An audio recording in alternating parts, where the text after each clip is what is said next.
he gazed at the golden throne in front of him with his deep one eye, but he did not turn around and sit on it as usual. After a moment of silence, the Allfather's low voice suddenly echoed throughout the entire Asgardian palace hall. From the moment that human whelp set foot on Asgard, I saw the blessings and protection you bestowed upon him, because I am just old, not useless. In an instant, Odin, the Allfather, who once again conjured the spear of certain hit, Gingnir, with a broken spear tip and a scarred spear shaft in his palm, turned around and roared like an old lion. Terrifying golden divine power surged repeatedly in his suddenly widened deep one eye, like a turbulent ocean. At the same time, the spear of certain hit with its spear tip raised had firmly locked onto the wisps of illusory black mist that constantly surged and emerged. A tall figure seemingly wearing golden power armor and wielding a massive power claw actually revealed a blurred and indistinct outline. Emperor, master of mankind, hope and savior. In the next moment, Odin, the Allfather, who slightly tilted his ear to listen, murmured to himself. Subsequently, after pondering for a moment, he suddenly narrowed his deep one eye and asked the hazy figure below in a deep voice. Unknown God, I roughly understand your origins and purpose, but can you tell me? Behind that human whelp, what the hell are those four big things that haven't appeared yet? Asgard seemed to gradually return to normal with the revival of the Allfather Odin. And also with the death of Loki and the return of Thor. After a brief period of grief for the fallen soldiers, the vast majority of ordinary people immediately plunged into days of endless revelry. The Asgardians, whose lifespans are much longer than those of humans, seemed to be naturally optimistic. However, Roche believed that this was just a fatal naivety born from being protected by the strong for too long.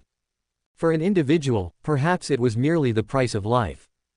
But for a race with a glorious past, the despair after naivety shatters is far more painful than simply perishing.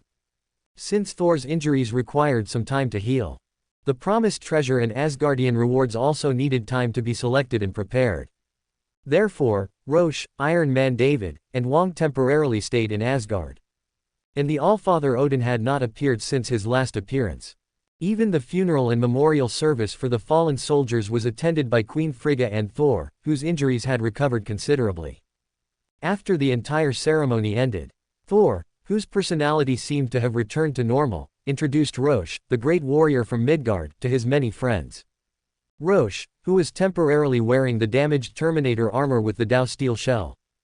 Unable to remove the equipment on his own, Roche responded to the praises from the crowd while repeatedly winking at the laughing Thor. It wasn't that he didn't like this atmosphere.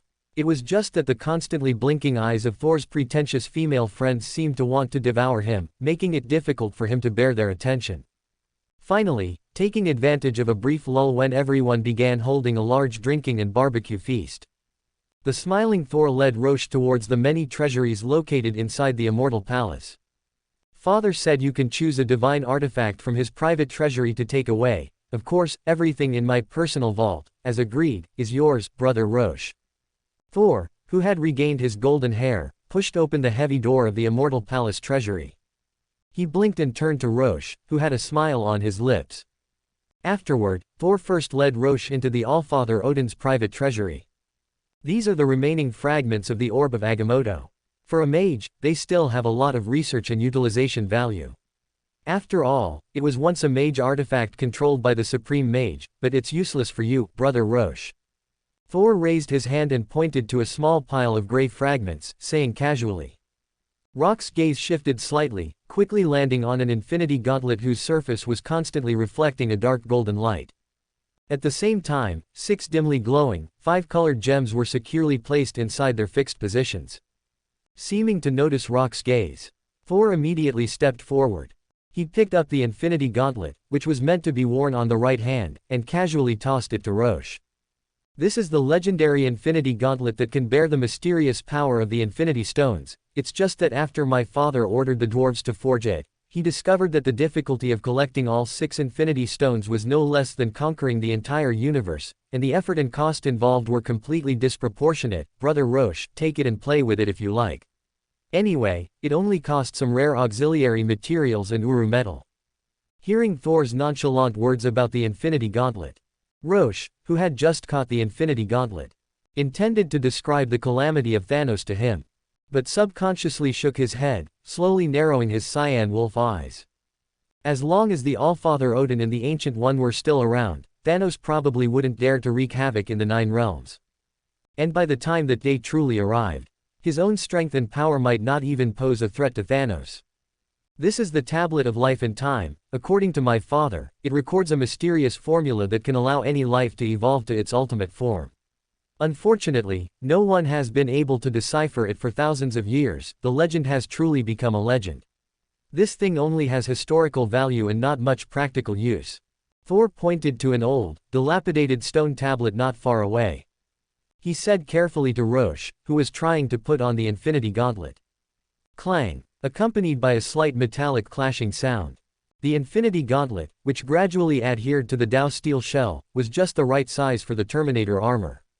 With excitement in his eyes, Rorschach raised the Infinity Gauntlet and repeatedly examined it. Afterward, he immediately drove the Terminator armor and followed Thor's pace. This little gadget is called a tuning fork. It can be used to summon certain extra-dimensional beings. When my father was young, he would use it to train the combat effectiveness and coordination of the Legion. However, even with the powerful physique of the Asgardians, this reckless training method would cause considerable casualties. If you want to train a mortal army, Brother Rorschach, I wouldn't recommend you choose this thing. The conscientious Thor continued to introduce a treasure artifact they passed by. At this moment, Rorschach, who was turning his head to look around at the many collections and treasures, slowly walked to the front of the casket of ancient winters. He blinked in confusion and turned to ask Thor, "Where did you find this? I thought the casket of ancient winters had fallen into the cosmic void with Loki." Hearing Rorschach mention the familiar name, Thor sighed slightly and shook his head, saying, "This is a divine artifact that was snatched back from the remaining frost giants of Jotunheim. Loki promised the frost giant King Loki a complete world in exchange for the eternal allegiance of the entire frost giant race, which is why Alfheim suffered this undeserved disaster." Rorschach, narrowing his eyes, nodded slightly. He thought for a moment and said, "I want to let my technocrats try to extract and utilize the frost energy from the casket of ancient winters to create new weapons and equipment. Even if it's not successful, it's still a special artifact that integrates offense and defense. Thor, I'll choose it." Hearing Rock's words, Thor was slightly stunned. He widened his eyes and stared at Rorschach, saying, "Brother Rorschach, this isn't the most precious treasure in my father's private treasury. There's also the power core of the fire giant Searcher, the eternal flame, the Odin's sword, that my father used before forging the unfailing divine spear, Gungnir, is also stored here. Even if you don't like any of those, we can go to Muspelheim and snatch the Twilight Sword, left behind by the fire giant Searcher when my injuries are a little better. Thor, don't forget, although my super phase sword doesn't have any special divine power, I'm afraid all the weapons here combined couldn't withstand a single strike, right? Therefore, a powerful cold weapon is just icing on the cake for me. If I had a few more hands, I would seriously consider your suggestion." Rorschach said slowly, smiling at Thor, who couldn't help but laugh as well. Subsequently, Thor, spreading his hands, picked up the casket of ancient winters in front of them and handed it to Rorschach. "That's true, I'm envious of your super phase sword. In that case, Brother Rorschach, the casket of ancient winters is yours." For more thrilling fanfiction stories like this, check out my channel Fanfic audiobook. Dive into epic adventures, mysterious realms, and legendary journeys brought to life through immersive storytelling. Don't forget to like, share, and subscribe for more amazing audiobooks.